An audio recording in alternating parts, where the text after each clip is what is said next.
అదే RTV app వార్తల్ని క్షణాల్లో చదివే అవకాశం ఉంటుంది. ఒక న్యూస్ పేపర్, ఒక టెలివిజన్ ఛానల్ మీ చేతుల్లో ఎప్పుడూ ఉంటాయి. వైద్య విద్యార్థుల మీద జరిగిన అమానుషమైన ఘటన ఏదైతే ఉందో మనకి దేశవ్యాప్తంగా సంచలనం సృష్టించింది, మనందరికీ తెలిసిన విషయమే.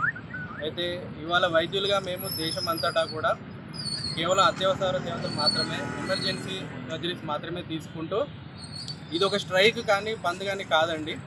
కేవలం ఈ జరిగిన అమానుష సంఘటనకి మా సంఘీభావం తెలుపుతూ డాక్టర్లకు మద్దతుగా మేము కేవలం ఓపీ సేవలు మాత్రమే నిలిపివేయడం జరిగింది.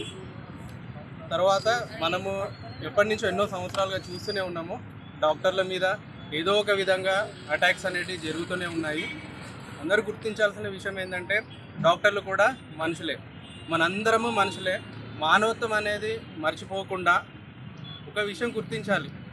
ఏ డాక్టర్ అయినా కూడా ఒక పేషెంట్ యొక్క ప్రాణాలు కాపాడడానికే శాయశక్తులా ప్రయత్నిస్తాడు. కాకపోతే డాక్టర్లు దేవుడితో సమానం అంటారు, కానీ దేవుళ్ళం కాదండి. వీలైనంత వరకు కాపాడడానికే ప్రయత్నిస్తాం, కానీ కొన్నిసార్లు పేషెంట్ రెస్పాండ్ కాకపోయినా, వ్యవస్థల లోపాల వల్ల కొన్ని చేయలేకపోయినప్పుడు డాక్టర్లు ముందుండడం వలన ఫస్ట్ పేషెంట్ యొక్క రియాక్షన్ అనేది డాక్టర్ మీదే జరుగుతుంది. కాబట్టి దయచేసి ప్రజలందరికీ నేను విజ్ఞప్తి చేసేది ఏంటి అంటే, వైద్యులందరూ మిమ్మల్ని కాపాడుతారు, కాబట్టి కాపాడే వైద్యులను మీరు కాపాడుకుంటే బాగుంటుంది. డాక్టర్ల మీద, కోల్కతాలో లేడీ డాక్టర్ మీద జరిగిన దానికి మేము సంఘీభావం తెలుపుతున్నాం.